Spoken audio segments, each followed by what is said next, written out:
Olá, feliz quarta-feira para todos. Encerrando a nossa quarta-feira com o estudo tradicional da quarta-feira, Jesus e a Atualidade. Estamos estudando o capítulo 18, Jesus e os Sofrimentos. Sejam todos bem-vindos, quem está ao vivo aqui comigo, e também aqueles que irão acompanhar a gravação. Eu já peço antecipadamente e agradeço antecipadamente por vocês curtirem o vídeo e compartilharem se esse conteúdo faz sentido para você. E se você pensa em uma pessoa que pode se beneficiar desse conteúdo, não hesite em compartilhar e fazer o nosso canal do Sarai crescer cada vez mais. Contribuindo assim para que uma mensagem de valor edificante, muito importante para nós, chegue a mais pessoas. Então, muito obrigada, que Deus possa abençoar o seu like. Nós temos aqui uma frase para iniciar nosso estudo de hoje. Oi, Márcia, seja bem-vinda. Eu gostaria de refletir com vocês para começar a nossa leitura.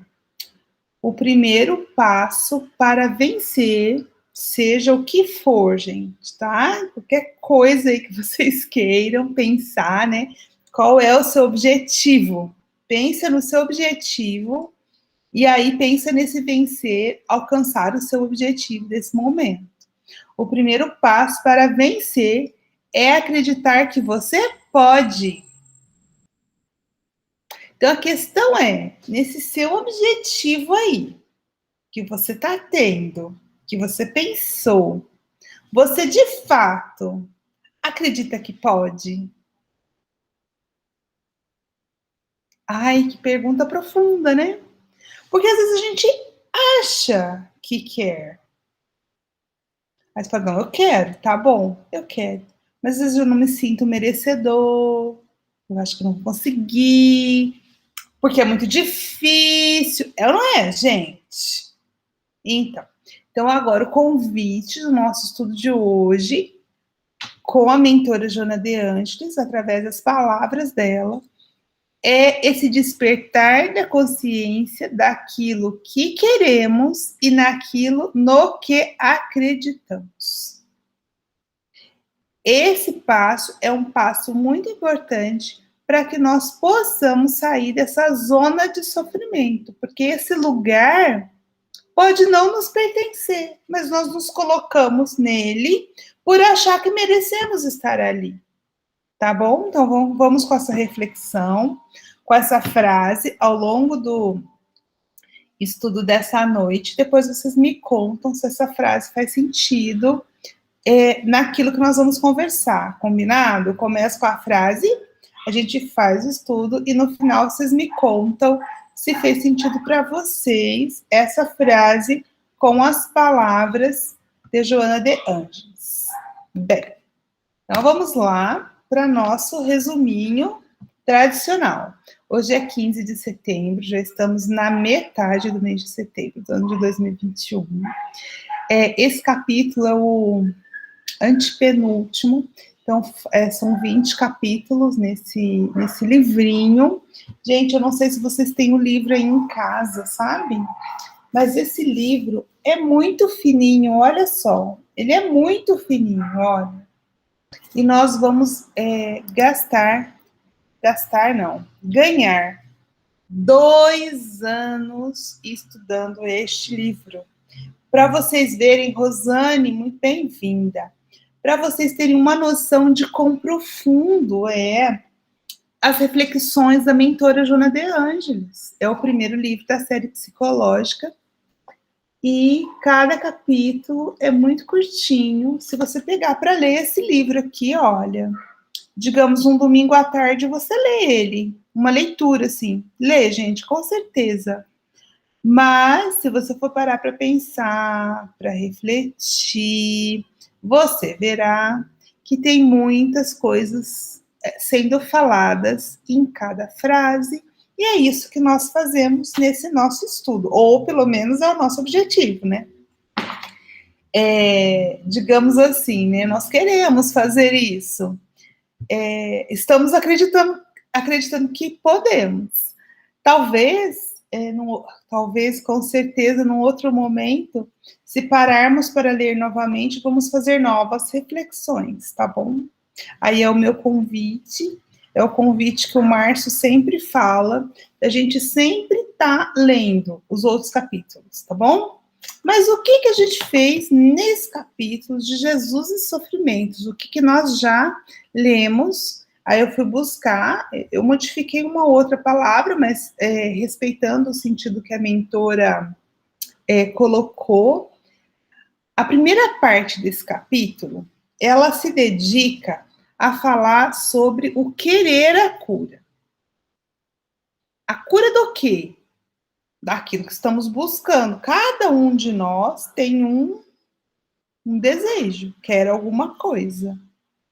Cura do quê, gente? Cura da alma, cura do corpo, qual é a relação entre a alma e o corpo, né? Então, o que você quer? Qual é a cura que você quer para a sua vida hoje? Então, querer já é o primeiro passo.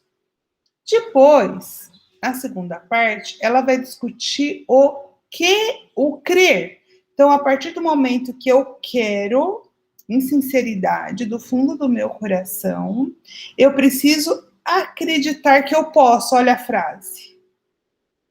O que a frase estava dizendo lá? Lembram-se que o primeiro passo para vencer é acreditar que você pode. Então, é crer. Por que aí, então, na segunda parte, eu escrevi crer em Deus? Porque, na verdade, Deus é o nosso suporte. Então, o crer que eu mereço a abundância, porque Deus é um Deus de abundância.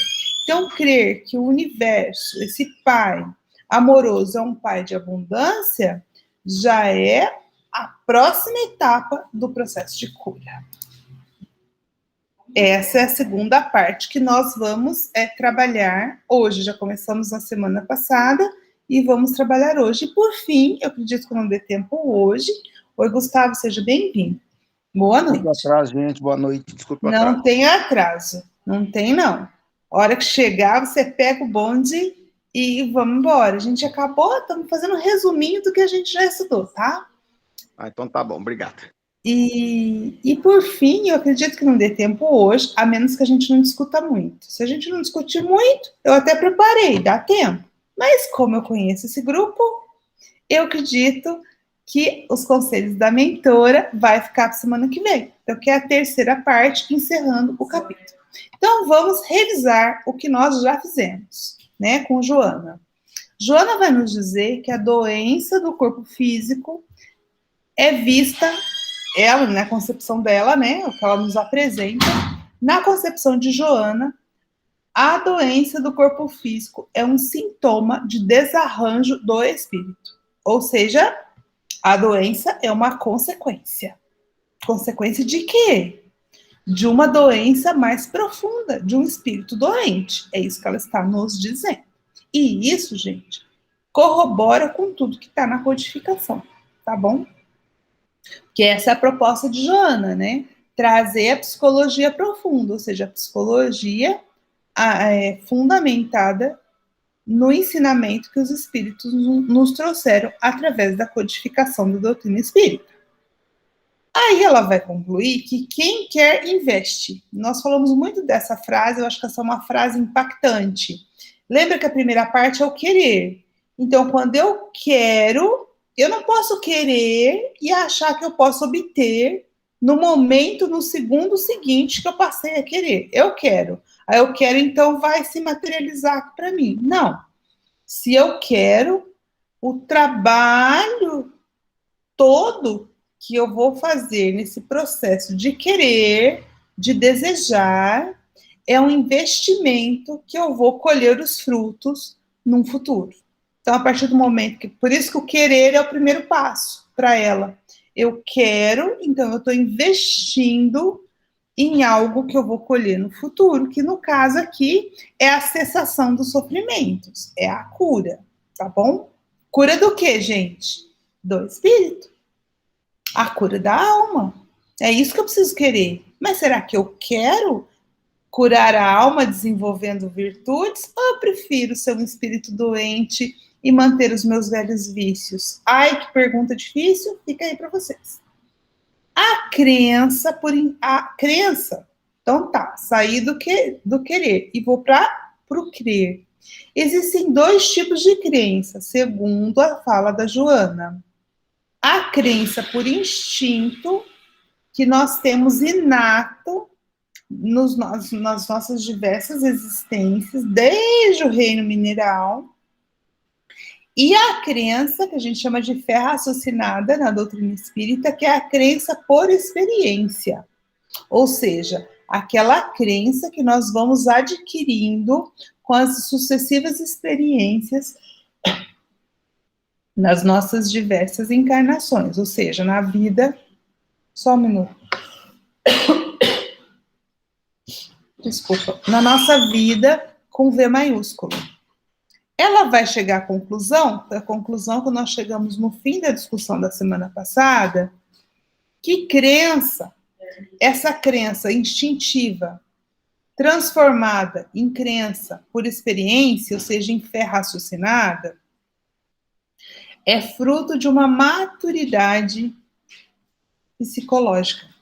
Então, conforme mais maduro o espírito vai ficando, ele vai trocando essa crença por instinto para uma crença raciocinada, mais lógica pela experiência.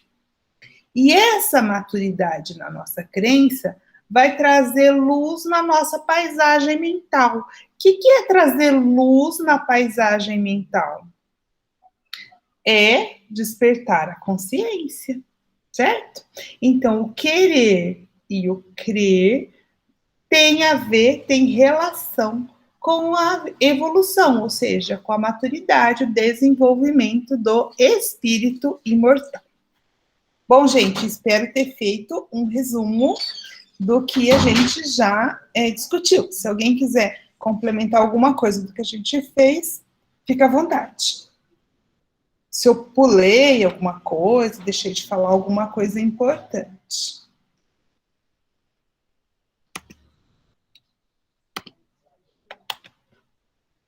Como quem cala consente, né? Então, continuemos. Agora já com a leitura do livro. Joana vai nos dizer, já que ela falou do querer e ela falou do crer, agora ela vai juntar as coisas. Querer e crer conduzem à luta, mediante a decisão de sair da furna sombria para o campo do êxito. Olha só que interessante, né? Furna sombria quer dizer que a gente se enterra num buraco e fica lá esperando por um milagre. Sabe aquele filme, A Espera de um Milagre? Muitas vezes a gente faz isso. Eu quero sarar, eu quero ser feliz, eu quero, mas eu fico lá quietinha no buraco esperando um salvador que venha e me tire do buraco. Isso vai resolver, gente? Isso é a atitude de espírito maduro? Não é. É isso que Joana está dizendo. Não é. Porque quando eu quero e acredito que eu posso, que é a crença, eu vou lutar. Olha a palavra da mentora, gente. A luta e não a espera. Aí eu me dei o direito de me recordar. Aí, gente, eu não sei, os mais novinhos aí, ó, o Eduardo não tá hoje, né? Mas o Ronaldo talvez nem se lembre disso, tá? Mas os mais velhos vão lembrar. Eu me lembro. Infelizmente, eu me lembro, né? Porque eu vi isso daí. Aí vocês me falam se vocês se lembram dessa imagem. Alguém se lembra dessa imagem? Sabe que Olimpíada foi essa? Eita, nós, agora vai todo mundo revelar a idade. Olimpíada de Los Angeles, de 1984. Oi, Márcio. É uma finlandesa, né? Suíça, não é, Márcio? Suíça, alguma coisa assim. Eu sei que é de lá da Europa, eu não tenho certeza que ela é suíça, não. Mas eu achei que era suíça. Gabriele, isso eu lembro, o nome dela. Depois, ó, Ronaldo aí, que é bom, pesquisa aí para nós. Maria Lúcia, que gosta de pesquisar. Eu não lembro, eu acho que é Suíça, mas eu não tenho certeza. Enquanto ela vai pesquisando aí, se alguém puder, eu vou contando a história, tá? Essa imagem para os mais novinhos que acompanham aí, né? E para quem está aqui, quem ganhou essa prova, essa é a maratona feminina. Quem ganhou essa prova foi uma americana. Mas quem entrou para a história foi a atleta que chegou na 37ª posição. Aí você fala assim, por quê? O que tem de especial? Se você reparar, ela tá toda torta, né? Tá vendo como é que ela tá correndo aí? Ela teve um problema. Mas isso, Maria Lúcia, responde para nós a nacionalidade dela, para tirar nossa dúvida. É a maratonista Gabriela Anderson, a feminina, a maratona feminina dos Jogos Olímpicos, até atleta suíça. Ganhei, Márcio, Suíça. Eu também tinha pesquisado antes, mas é que eu não tinha certeza que era Suíça. Mas você chegou perto, né? Finlândia, Noruega, né? Tudo por ali. Então, o que acontece, gente? Eu queria contar um pouquinho rapidamente, recordando para quem acompanhou a história, né? Ela teve dificuldades imensas, físicas mesmo, para completar essa prova. Ela tinha tudo para desistir. Não deu, né? Mas ela, com dores, esgotamento físico terrível, ela continuou. E ela cruzou a linha de chegada, se vocês perceberem, a equipe médica está esperando. Assim que ela cruzou, ela deitou, ela foi amparada. Então, foi assim, uma imagem, na época, né, e até hoje, comovente, de um caso de superação. Aí eu faço a pergunta para vocês, por que está aqui no estudo da Joana de Ângeles? É o seguinte, gente, você acha que ela estava sofrendo? Olha aí para a imagem. Se ela estava sentindo alguma coisa ou estava de boa nos 42 mil quilômetros? Não estava de boa, estava sofrendo. E o que fez ela cruzar a linha de chegada? Imagina que somos nós, gente, na reta final da nossa encarnação. Aí, ó. Nossa encarnação é a maratona. Imagina assim. Nós somos a Gabriele. Com dor, sofrendo, difícil. O que a gente vai fazer? Vai ser completista. Eu vou chegar. Isso tem a ver com o quê? Querer chegar e acreditar que eu vou ter força suficiente para chegar. Ela fez isso. Então, ela é uma inspiração para nós de força, de vontade, de querer ter uma meta, porque ela queria vencer, gente. Não, ela queria chegar. Aí eu faço essa pergunta para vocês. Será que nós queremos vencer ou nós queremos chegar? Muitas vezes chegar é muito mais importante do que vencer. Qual era o nome da americana? Acho que era Joan, mas ela não entrou para a história. Mas a Gabriele entrou como um símbolo da Olimpíada de 1984 e sendo falada até agora, 2021, que nós estamos comentando. Tá certo, gente? Aí é isso que a Joana... Agora, depois de ter explicado a imagem, vamos voltar para o que a Joana está falando. É isso que a Joana está nos falando. Quando nós sabemos o que nós queremos e nós acreditamos que somos espíritos imortais, que nascemos para a vitória, que somos filhos de Deus, que Deus é um Pai bom e justo, nós vamos reclamar de quê? Me fala. Não tem que reclamar, arregaçar as mangas, é isso que ela está falando. E lutar para chegar nessa reta final dessa maratona que se chama encarnação, vitorioso. Vencendo alguém, chegando em primeiro lugar, não quem está disputando com alguém, ninguém. Nós temos que vencer a quem, gente? A nós mesmos. Vencer os nossos vícios. Foi o que Gabriele fez. Ela chegou na 37ª colocação, a última. Mas chegou, ela venceu a quem? A Joan? Não, ela venceu os próprios limites dela. Então, por isso que eu acho que ela é um símbolo para a nossa discussão aqui do querer e crer. após o logro feliz, ou seja, nós, né? A hora que eu consegui o que eu quis, que é isso, logro feliz, atingi meu objetivo. Então, depois que eu atingi o objetivo, lembra que eu perguntei para vocês? Pensa aí em alguma coisa que vocês querem, né? Então, na hora que você atingir, conseguir aquela meta, olha só o que a Joana vai nos dizer. Devem prosseguir esses 2 valores morais, tá vendo? O querer, a força de vontade de querer e acreditar que é possível são valores morais, são virtudes. Então, depois que você conseguir, esses 2 valores têm que continuar. Por que eles têm que continuar? Olha só. Após o logro feliz, devem prosseguir esses 2 valores morais comandando a integridade emocional para impedir a recidiva. Então, não adianta chegar no topo, lá na tua meta, e aí agora eu posso descansar. Não. Gente, o universo é movimento. Não existe descanso, tá? Não sei se vocês já se convenceram disso, eu já me convenci. Antes eu achava que eu ia descansar, né? Em algum momento. Eu já descobri que não. Então, já eu leio, Gustavo. Então, nós vamos ter, depois que você atingir, é como se fosse uma escada, né? Então, você tem uma meta, tá aqui. Depois que você atingir essa meta, você vai sentar nesse degrau e ficar esperando? Não, o que a Joana está nos dizendo? Qual é a próxima meta? E aí você olha para o próximo degrau e fala, bom, agora eu preciso querer e crer que eu posso fazer o próximo degrau. E assim eu vou, degrau por degrau.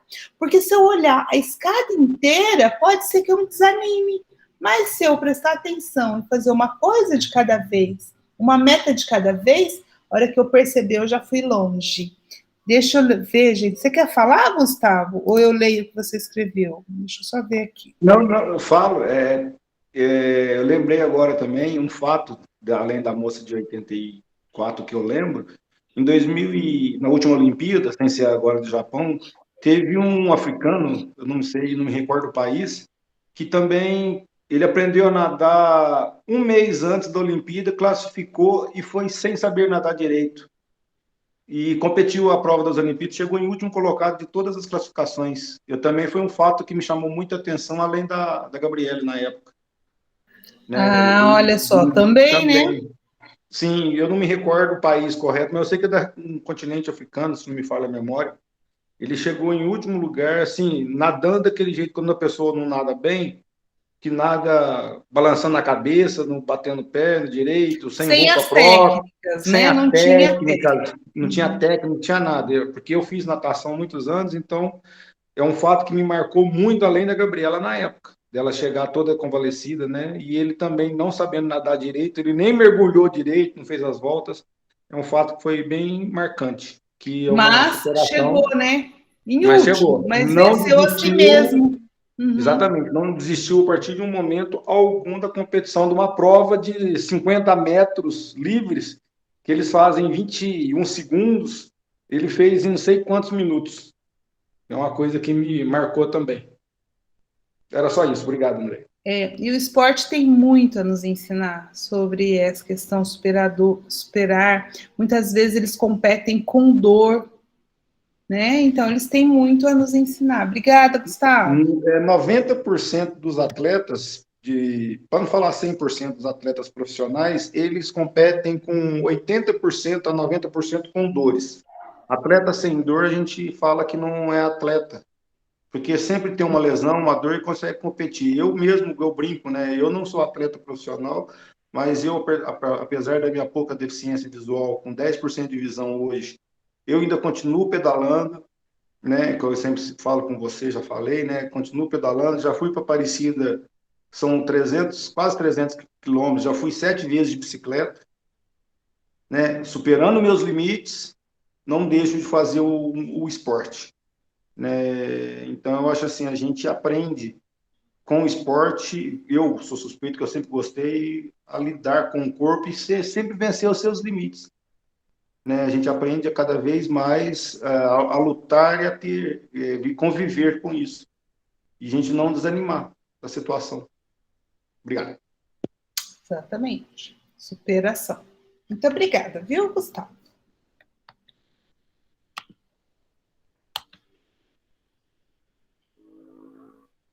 Oi, Maria Lúcia. Antes só de continuar, eu me lembrei, dentro do querer e crer, né? Eu me lembro, eu me lembro muito de uma passagem aqui do Evangelho segundo o Espiritismo, que fala a fé que transporta a montanha, né? E que fala assim, que a fé não se impõe. Eu queria jogar no ar isso que fala aqui, que a fé não se impõe, ela é adquirida. Que é que você disse, né, que a gente tem a fé instintiva e a racional. A instintiva é aquela que a gente está vivendo, sabe que vai viver e continua aí sem pensar nos riscos da vida. E a racional é aquela que a gente desperta a consciência. Mas aqui nesse texto, Kardec coloca assim, que ninguém está impedido, porque eu fico pensando, por que muitas vezes a gente não quer ou não crê? Não é verdade? Porque a gente está falando assim, a Joana está mostrando para a gente, do querer, né, do crer. Mas assim, por que a gente evita isso? Então, aqui, Kardec coloca assim, que todo mundo é passível de ter a fé, de adquirir. Mas porque são muitas provas que a fé existe. Mas por que certas pessoas se recusam a observar? Porque a gente está vendo essa importância dos atletas, que eles vão ao último. Por que muitos de nós não conseguimos seguir esse exemplo? A maioria de nós, vamos colocar. Então, ele fala 3 motivos, ele coloca aqui para a gente refletir. Por que se recusa? Em alguns é a indiferença. Ou seja, olha, né, não é para mim, não quero pensar, não quero refletir, vou deixando a vida me levar. O outro é medo de serem forçadas a mudarem seus hábitos. Porque para você querer, para você crer, você vai ter que mexer no teu modo de pensar, no teu modo de agir. E será que eu quero? Você disse isso muito no começo, né? Do estudo, dizendo isso, esse querer, essa vontade. E ele diz assim, porém, na grande maioria, é o orgulho que se nega a reconhecer um poder superior. Porque, mas Deus, porque parece que é você falar muito em Deus, ou pedir às forças superiores, parece que você é uma pessoa fraca, né? Que fica pensando em misticismo. Então, é o orgulho de se colocar assim, no lugar de subalternidade. Então, eu achei interessante jogar no ar esse texto aqui, que eu gosto muito de ler, que a fé não se impõe, ela é adquirida, ou seja, a vida vai te dando a resposta e você, conforme as respostas vêm para você, você vai vendo, não, realmente, existe um poder, existe algo que comanda a nossa vida, que gere tudo isso e que dá suporte para a gente poder continuar e avançar, né? A chegar no objetivo que a gente traça.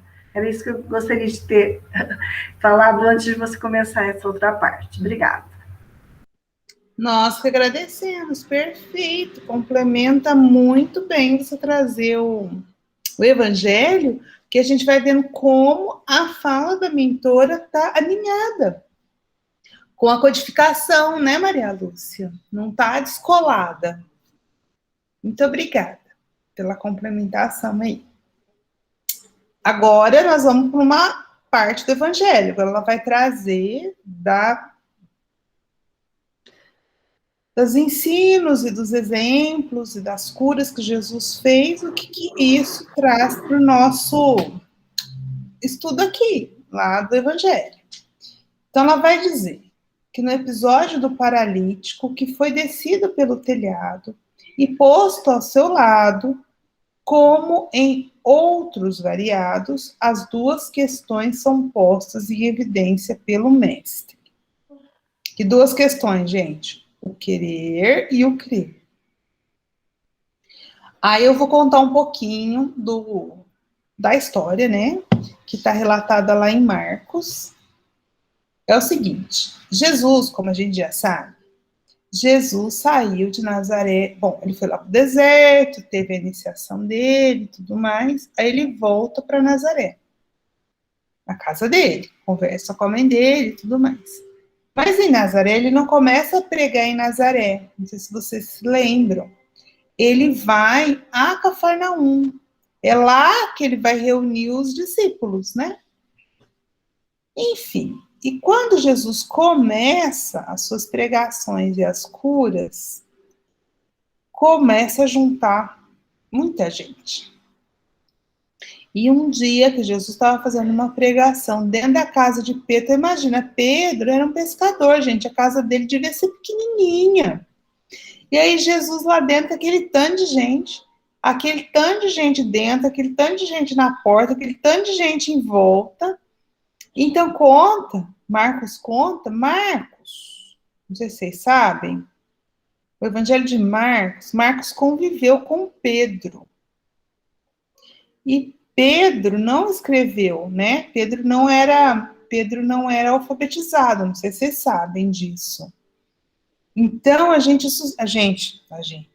os estudiosos dos evangelhos, não sou eu não, os estudiosos dos evangelhos dizem, a gente suspeita, né, que Marcos tenha escrito a partir do que Pedro contava, do que ele aprendeu com Pedro.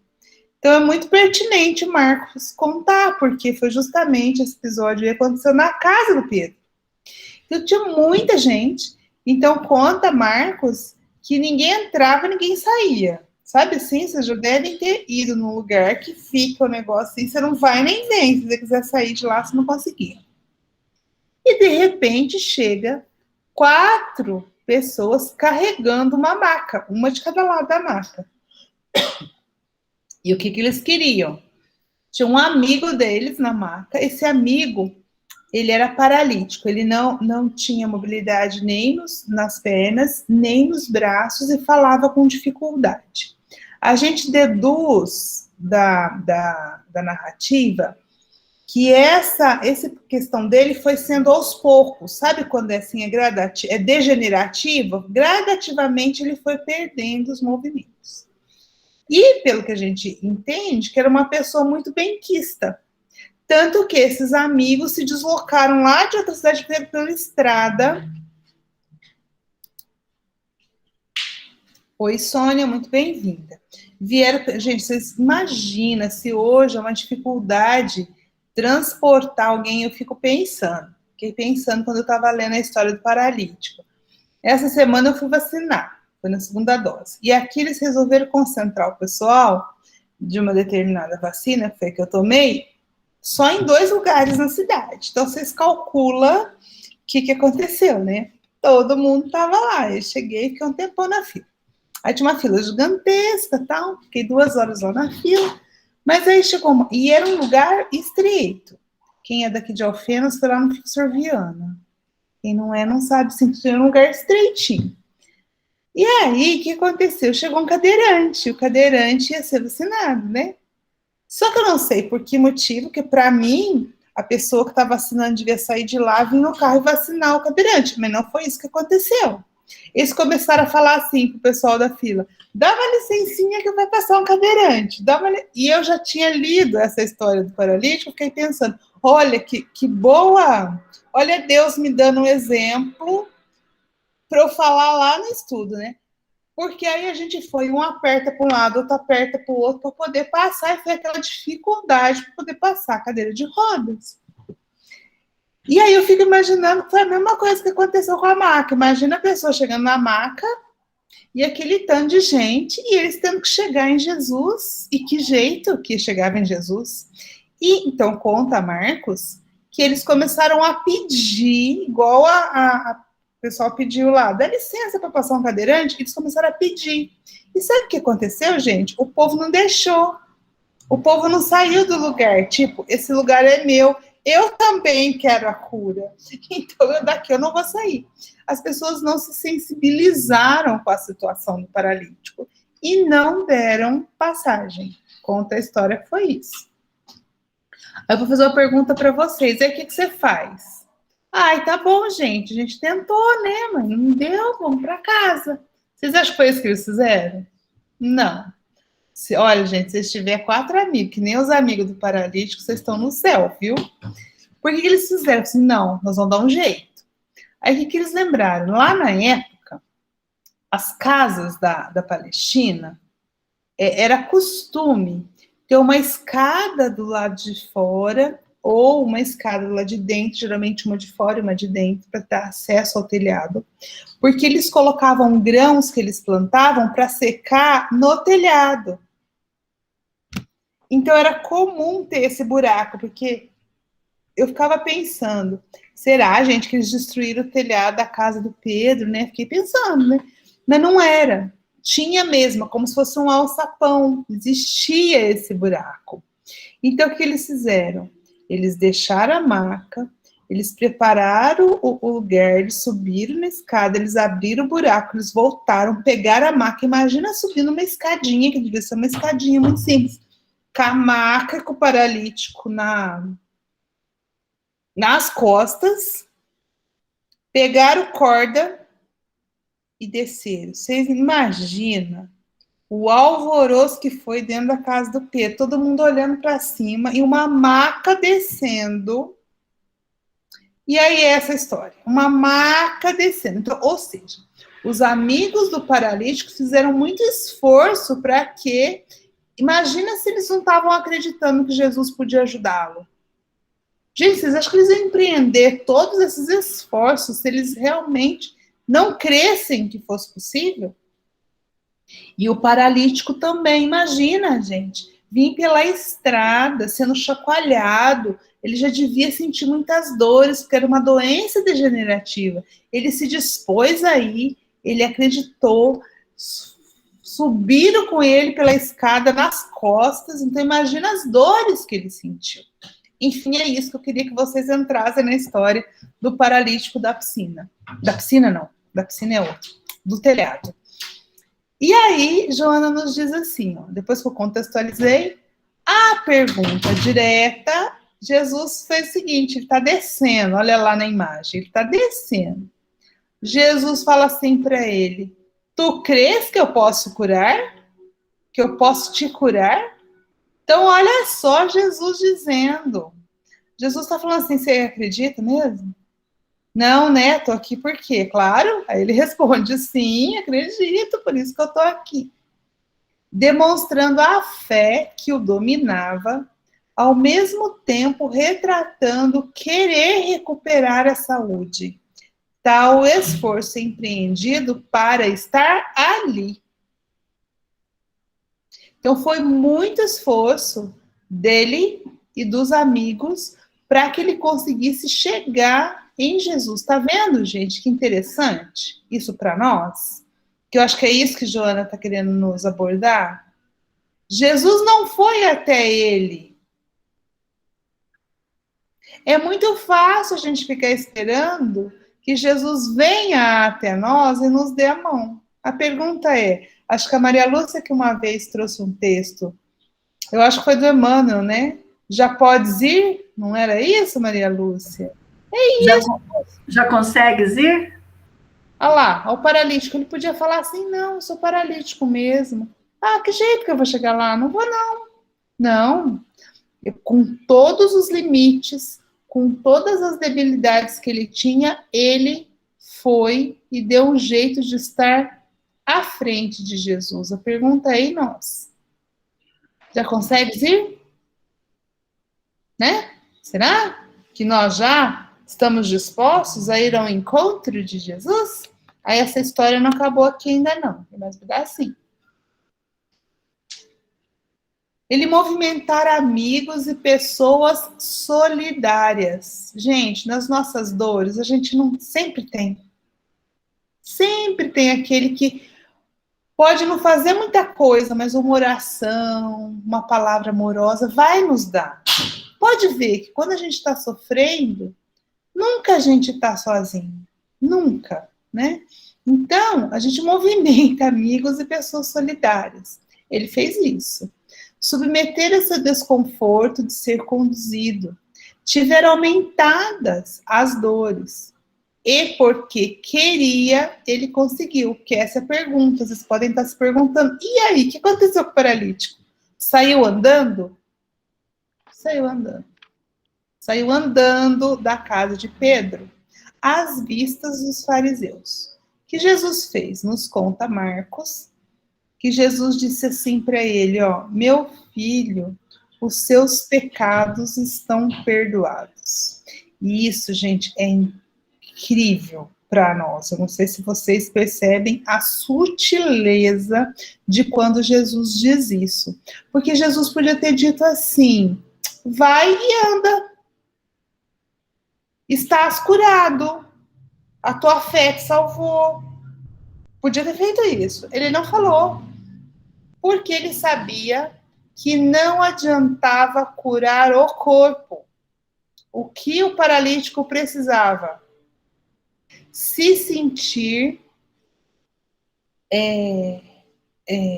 digno de novamente ser saudável. O que o paralisava era a culpa. Lembra do querer e crer? Então ele podia querer, mas poderia ser que ele não se julgasse, não cresce na cura, porque não se julgava, tá me fugindo a palavra, merecedor. Isso, merecedor da cura. Jesus, sabendo disso, o que ele fala para ele? Ele não fala você está curado, ele fala os teus pecados estão perdoados, porque psicologicamente Jesus sabia que a hora que ele fizesse isso, a cura seria uma consequência, porque ele estava daquela maneira, porque era uma forma de autopunição. E assim é feita a cura do paralítico do telhado. Não sei se vocês conheciam essa história. Eu vou só terminar de ler e dou a palavra para vocês. Sensibilizado por tal esforço, Jesus o libertou da doença. Tá vendo, gente? Não falou que Jesus curou. Libertou, porque quando ele perdoa, ele diz, eu perdoo os seus pecados. Na verdade, gente, possivelmente, ele já tinha espiado tudo que tinha para espiar. Mas muitas vezes a gente espia e continua na culpa, né? Então é isso que Jesus fez, liberou da culpa. Talvez psicologicamente ele precisava dessa força de Jesus dizer, não tem mais pecado, já deu o seu prazo, já cumpriu, né? Então Jesus o libertou da doença, de que ele, sem revolta, desejava despojar-se. Aí é isso, eu queria ouvir vocês agora. Se vocês conheciam essa história, se faz sentido para vocês, se o fato, né, do Evangelho nos trazer essa persistência, tá vendo? O paralítico da piscina tá que nem a Gabriele, né, gente? Pode falar, Fernando. Estão me ouvindo? Aqui hoje meu computador tá meio zoado aqui. Estamos ouvindo. Então tá bom. A câmera não tá funcionando. Vamos lá. Eu vejo essa passagem é muito interessante, né? Porque essa questão da culpa, né? Ela vai somatizando na gente, né? Nas pessoas, né? E é aí que transforma em doenças e tudo mais, né? Então, aquela somatização. E a gente pode ver que, assim, o se libertar dessa culpa é muito importante, né? Eu sei que a gente não vai esquecer de coisas que a gente fizeram, enfim. Mas seria importante a gente, através de outras ações que a gente tenha, a gente vai meio que sobrepondo a essa culpa, de modo que essa culpa vai ficando ali escondidinha, vai ficando para trás, né? Porque a marca, eu acredito assim, que ela fica ali no nosso perispírito, né? A gente fica com aquelas marquinhas. Mas é aquela coisa, você não tem como apagar essa culpa. Não dá para você simplesmente, pronto, agora eu esqueci, né? Que eu acredito que o próprio, no caso aí, o aleijado, ele não se esqueceu das culpas dele, mas ele precisava se sentir não mais culpado, né? Então, tanto que Jesus fala para ele, né? Segue, né? Não peques mais. Então, quer dizer, tenha outras ações para que essa sua culpa fique para trás. Esquece. Porque senão a gente fica se martirizando ali, e eu acho que isso daí acaba atrapalhando a gente.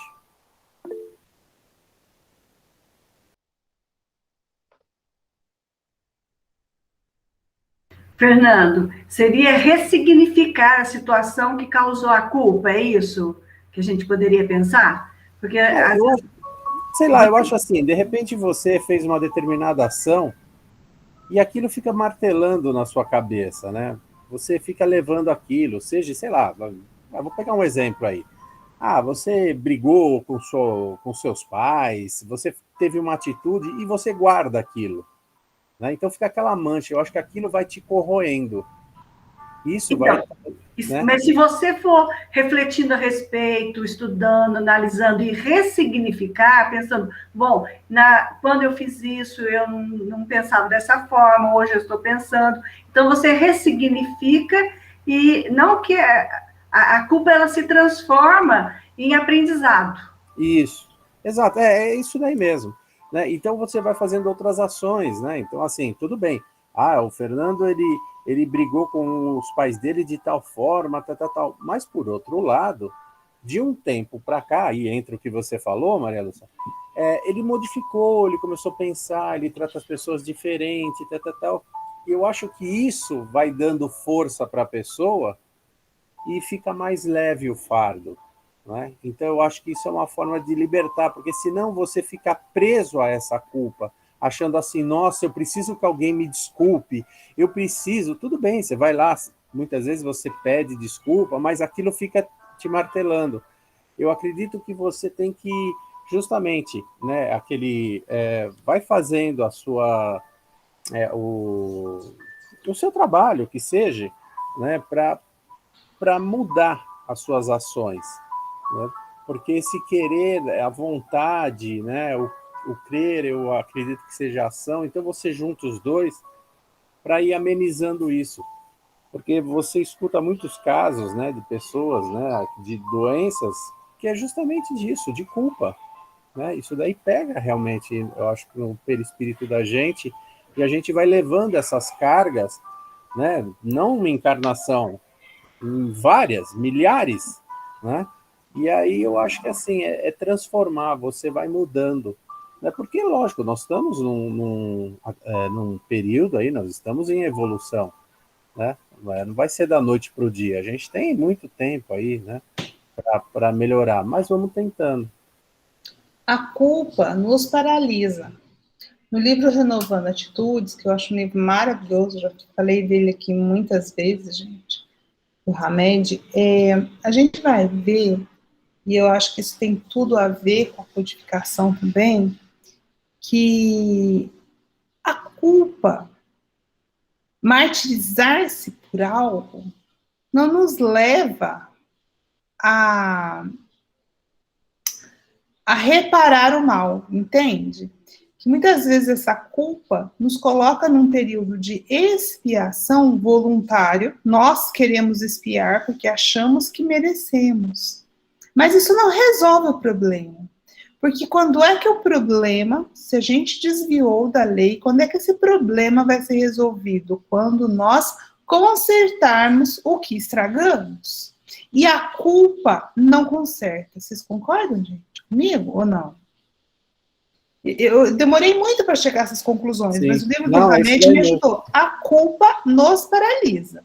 Então, eu fico lá me culpando, mas não resolvo. Por isso que Pedro, numa das cartas aos apóstolos, ele diz: o amor apaga a multidão de pecados.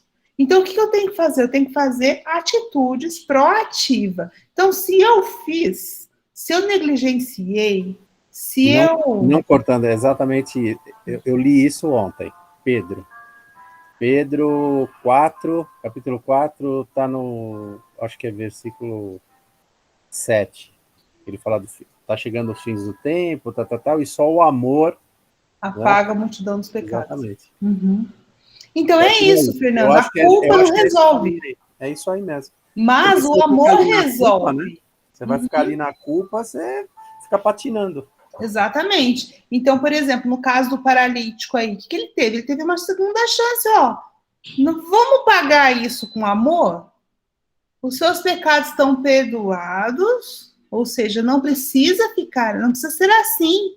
Vamos trabalhar agora. Eu não sei, depois eu vou pesquisar na Humberto Campos ou Amélia Rodrigues, se algum deles fala sobre o depois do paralítico, porque no Evangelho a gente só tem a cura e não descobre o que aconteceu com eles depois da cura. Mas vou pesquisar para ver se eu encontro. Mas assim, o que aconteceu depois com esse paralítico? Vamos supor, esse paralítico resolveu ser discípulo de Jesus.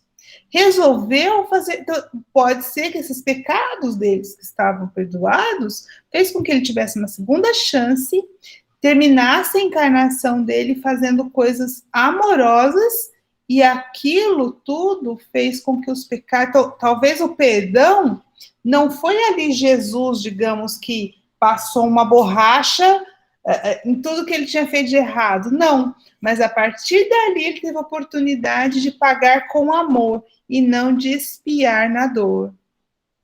Na minha opinião, é isso. Do que você estava falando, Fernando. Concordo. Não, é isso daí mesmo. Eu concordo. Eu vou nessa linha mesmo. Eu acho porque senão a pessoa fica carregando isso consigo, falando, puxa, eu cometi um erro, e agora? Né? Vou ter que esperar o quê? Passar por uma prova? Não, cara, não tem nada disso, não tem que reencarnar nada. Muda a sua atitude, muda, né? Muda a vibração. Cometer um erro, todo mundo comete. Né? Ninguém está batendo palma pela atitude que você fez. Né? Ninguém aprova o que você fez, enfim. Mas muda. É o que a gente fala, bola para frente, né, Fernando? Exato. Para de ficar se atormentando, perder noite de sono e tudo mais. Né? Eu acho que com o tempo, né, você começa a tomar outras atitudes, você melhora. É o que eu estava até comentando ontem com o pessoal, eu estava falando assim, muitas vezes numa sessão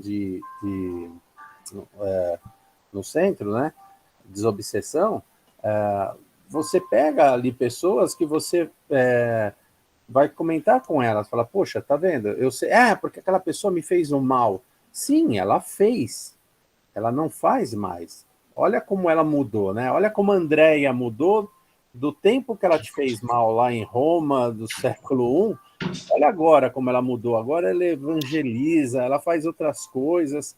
Não é a mesma, né? Vamos dizer, a carne é nova, mas esse espírito velho está mudando.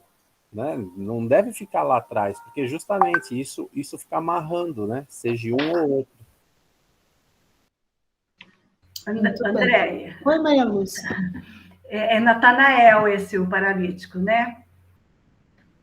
Não sei o nome dele, tem uma passagem muito maravilhosa que a Amélia Rodrigues narra, mas eu não vou falar agora, porque eu acho que caberia um momento para você narrar, e naquele site Momento Espírita está reproduzido ele também, porque Jesus faz algumas curas, né?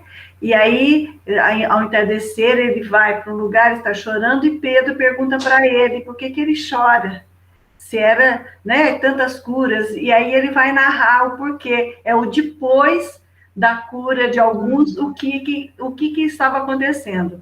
Então, você disse que ia procurar, né? Eu depois faço e você acha que... Mas você pode me ajudar na minha pesquisa.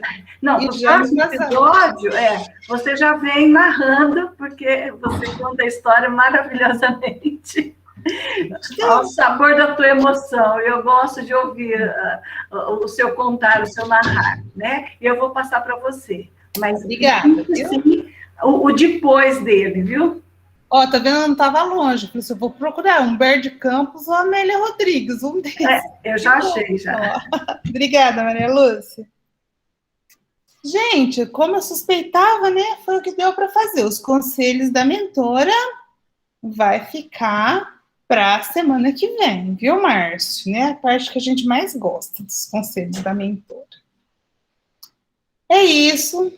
Gustavo tem horário, né, Gustavo? Então, nós estamos encerrando por aqui, deu o nosso horário.